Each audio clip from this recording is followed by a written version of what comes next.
Hey everyone, it's me, Miss Denny, your favorite children's librarian. Thank you for joining me for another Fairy Tale Friday.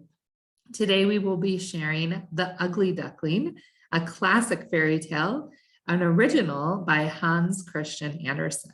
Let's jump right in.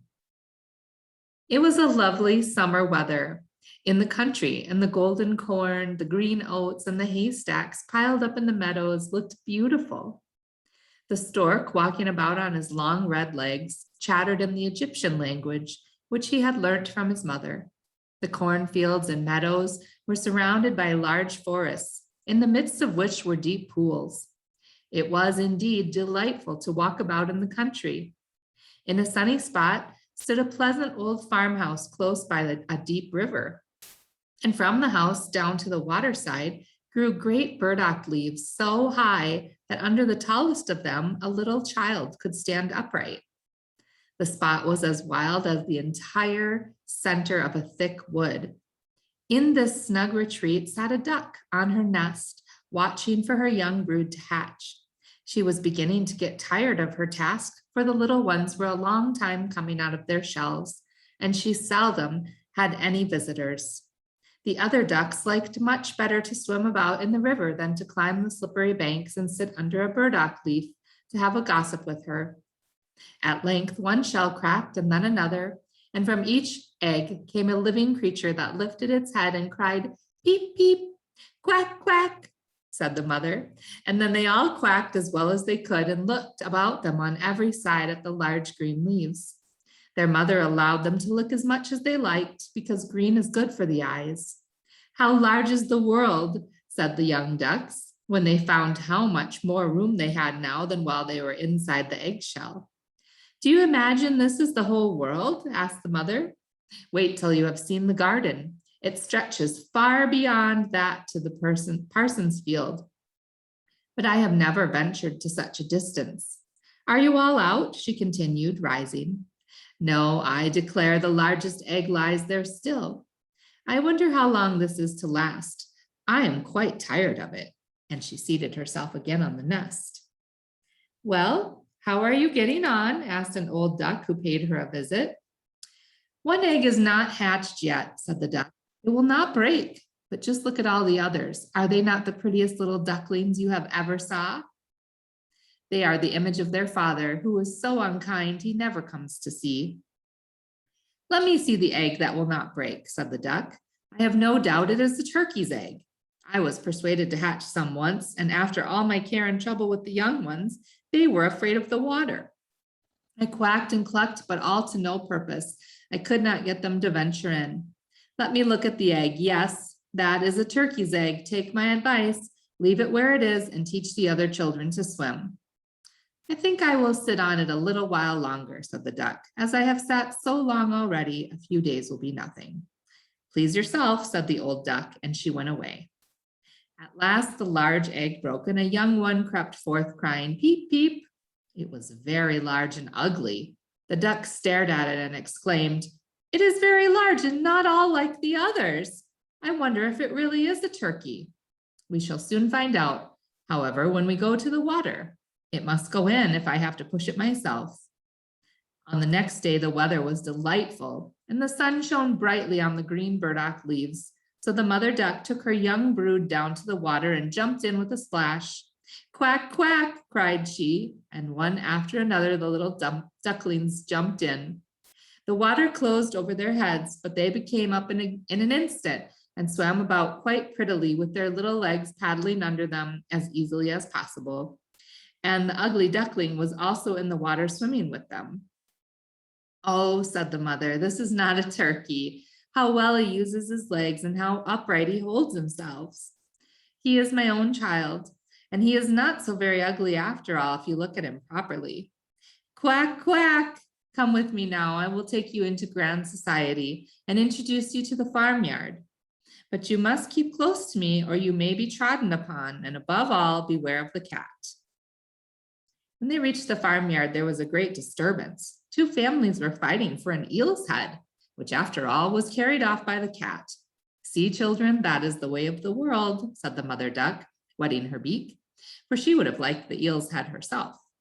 Come now, use your legs. Let me see how well you can behave.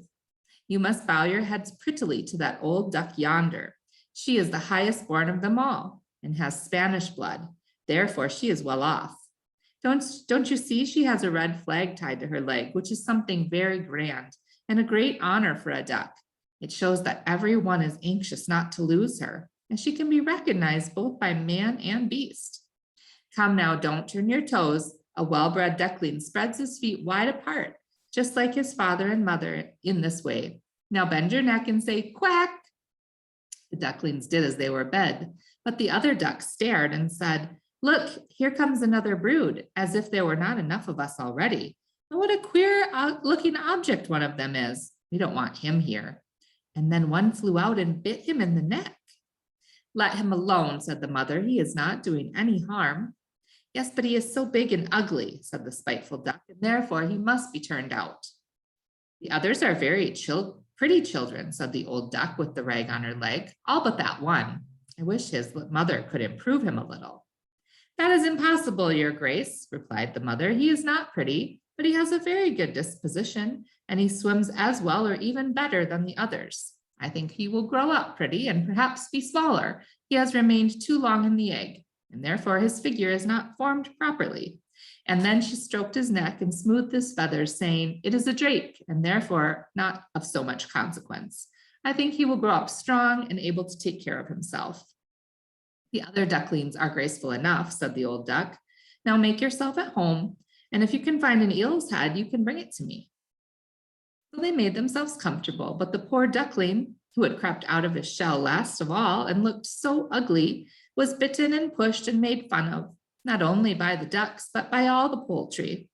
He is too big, they all said, and the turkey cock, who had been born into the world of spurs, fancied himself really an emperor, puffed himself out like a vessel in full sail and flew at the duckling and became quite red in the head with passion, so that the poor little thing did not know where to go and was quite miserable because he was so ugly and laughed at by the whole farmyard.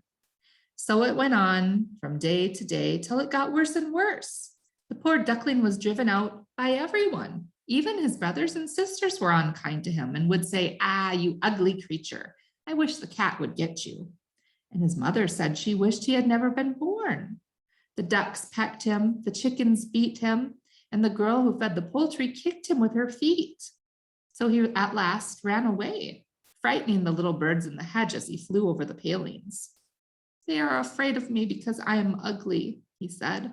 So he closed his eyes and flew farther still until he came out on a large moor inhabited by wild ducks. Here he remained the whole night, feeling very tired and sorrowful. In the morning, when the wild ducks rose in the air, they stared at their new comrade.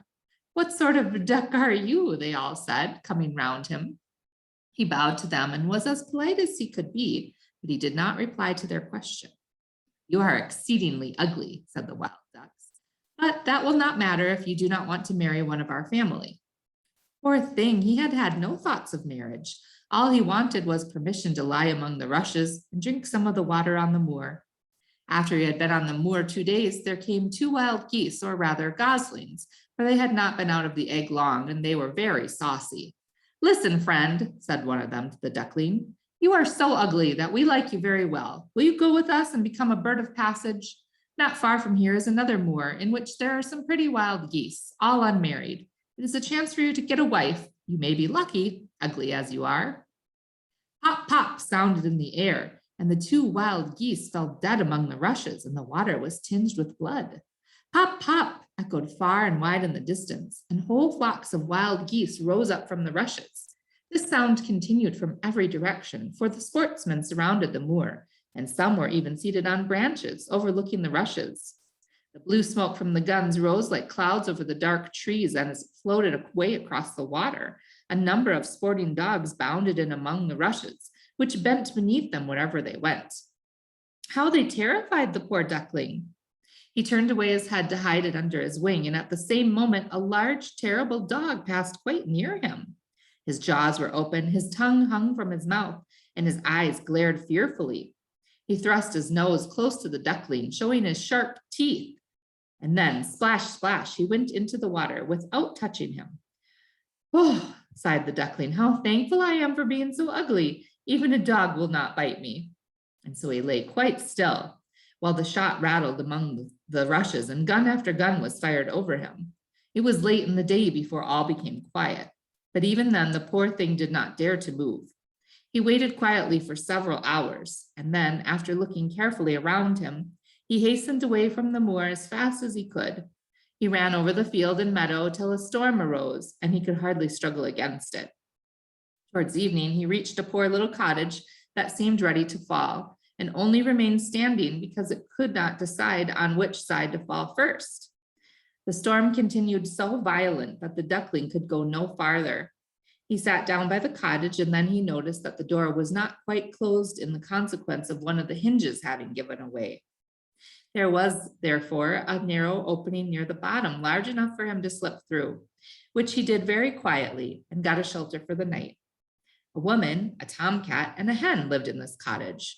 The tomcat, whom the mistress called my little son, was a great favorite. He could raise his back and purr, and could even throw out sparks from his fur if he were stroked the wrong way.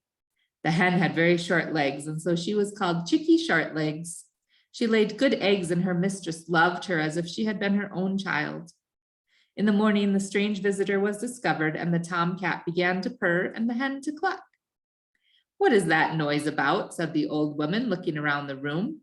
But her sight was not very good. Therefore, when she saw the duckling, she thought it must be a fat duck, that it had strayed from home. "Oh, what a prize!" she exclaimed. "I hope it is not a drake, for I shall have some duck's eggs. I must wait and see." So the duckling was allowed to remain on trial for 3 weeks, but there were no eggs. Now the tomcat was the master of the house and the hen was the mistress, and they always said "we in the world," for they believed themselves to be half of the world, and the better half too. The duckling thought that others might hold a different opinion on the subject, but the hen would not listen to such doubts. "Can you lay eggs?" she asked. "No." "Then have the goodness to hold your tongue." "Can you raise your back or purr or throw out sparks?" said the tomcat. "No." "Then you have no right to express an opinion when sensible people are speaking." So the duckling sat in a corner, feeling very low-spirited, till the sunshine and the fresh air came into the room through the open door. And then he began to feel a great longing for a swim on the water that he could not help telling the hen. "What an absurd idea," said the hen. "You have nothing else to do, therefore you have foolish fancies. If you could purr or lay eggs, they would pass away." "But it is so delightful to swim about on the water," said the duckling, "and so refreshing to feel it close over your head when you dive down to the bottom." "Delightful indeed," said the hen. "Why, you must be crazy. Ask the cat. He is the cleverest animal I know. Ask him how he would like to swim about on the water or dive under it, for I will not speak of my own opinion. Ask our mistress, the old woman. There is no one in the world more clever than she is. Do you think she would like to swim or let the water close over her head?" "You don't understand me," said the duckling. "You don't understand you? Who can understand you, I wonder? Do you consider yourself more clever than the cat or the old woman? I will say nothing of myself. Don't imagine such nonsense, child, and thank your good fortune that you have been received here. Are you not in a warm room and in society from which you may learn something? But you are a chatterer, and your company is not very agreeable. Believe me, I speak only for your own good. I may tell you unpleasant truths, but that is a proof of my friendship. I advise you, therefore, to lay eggs and learn to purr as quickly as possible." "I believe I must go out into the world again," said the duckling. "Yes, do," said the hen. So the duckling left the cottage and soon found water on which it could swim and dive, but was avoided by all other animals because of its ugly appearance. Autumn came and the leaves in the forest turned to orange and gold. Then, as winter approached, the wind caught them as they fell and whirled in the cold air. The clouds, heavy with hail and snowflakes, hung low in the sky, and the raven stood on the ferns crying, "Croak, croak." It made one shiver with cold to look at him. All this was very sad for the poor little duckling. One evening, just as the sun set amid radiant clouds, there came a large flock of beautiful birds out of the bushes. The duckling had never seen anything like them before. They were swans, and they curved their graceful necks, while their soft plumage shone with dazzling whiteness. They uttered a singular cry as they spread their glorious wings and flew away from those cold regions to warmer countries across the sea. As they mounted higher and higher in the air, the ugly little duckling felt quite a strange sensation as he watched them. He whirled himself in the water like a wheel, stretched out his neck toward them, and under the water. And he uttered a cry so strange that it frightened himself. Could he ever forget those beautiful, happy birds? When at last they were out of sight, he dived under the water and rose again, almost beside himself with excitement. He knew not the names of those birds or where they had flown, but he felt towards them as he had never felt for any other bird in the world. He was not envious of these beautiful creatures, but wished to be as lovely as they. Poor ugly creature, how gladly he would have lived even with the ducks had they only given him encouragement. The winter grew colder and colder. He was obliged to swim about on the water to keep it from freezing. But every night the space on which he swam became smaller and smaller. At length it froze so hard that the ice in the water crackled as he moved, and the duckling had to paddle his legs as well as he could to keep the space from closing up. He became exhausted at last and lay still and helpless, frozen fast in the ice. Early in the morning, a peasant who was passing by saw what had happened. He broke the ice in pieces with his wooden shoe and carried the duckling home to his wife. The warmth revived the little creature, but when the children wanted to play with him, the duckling thought they would do him some harm. So he started up in terror, fluttered into the milk pan, and splashed the milk about the room. Then the woman clapped her hands, which frightened him still more. He flew first into the butter cask, then the meal tub, and out again. What a condition he was in! The woman screamed and struck at him with her tongs, and the children laughed and screamed and tumbled over each other in their efforts to catch him. But luckily he escaped. The door stood open and the poor creature could just manage to slip out among the bushes and lie down quite exhausted in the newly fallen snow. It would be very sad if I were to relate all the misery and privations which the poor little duckling endured during the hard winter. But when it had passed, he found himself lying one morning in a moor among the rushes. He felt the warm sun shining, and he heard the lark singing and saw all that around was beautiful spring. Then the young bird felt that his wings were strong, and he flapped them against his sides and rose high in the air. They bore him onwards until he found himself in a large garden, before he well knew how it had happened. The apple trees were in blossom, and the fragrant elders bent their long green branches down to the stream which wound round a smooth lawn. Everything looked beautiful in the freshness of the early spring. From a thicket close by came 3 beautiful white swans, rustling their feathers and swimming lightly over the smooth water. The duckling remembered the lovely birds and felt more strangely unhappy than ever. "I will fly to those royal birds," he exclaimed, "and they will kill me because I am so ugly and dare to approach them. But it does not matter. Better to be killed by them than pecked by the ducks, beaten by the hens, pushed about by the maiden who feeds the poultry, or starved with hunger in the winter." Then he flew to the water and swam towards the beautiful swans. The moment they espied the stranger, they rushed to meet him with outstretched wings. "Kill me," said the poor bird, and he bent his head down to the surface of the water and awaited death. But what did he see in the clear stream below? His own image. No longer a dark gray bird, ugly and disagreeable to look at, but a graceful and beautiful swan. To be born in a duck's nest in a farmyard is of no consequence to a bird if it is hatched from a swan's egg. He now felt glad at having suffered sorrow and trouble because it enabled him to enjoy so much better all the pleasure and happiness around him. For the great swans swam round the newcomer and stroked his neck with their beaks as a welcome. Into the garden presently came some little children and threw bread and cake into the water. "See," cried the youngest, "there is a new one." And the rest were delighted and ran to their father and mother, dancing and clapping their hands and shouting joyously, "There is another swan come, a new one has arrived." Then they threw more bread and cake into the water and said, "The new one is the most beautiful of all. He is so young and pretty." And the old swans bowed their heads before him. Then he felt quite ashamed and hid his head under his wing, for he did not know what to do.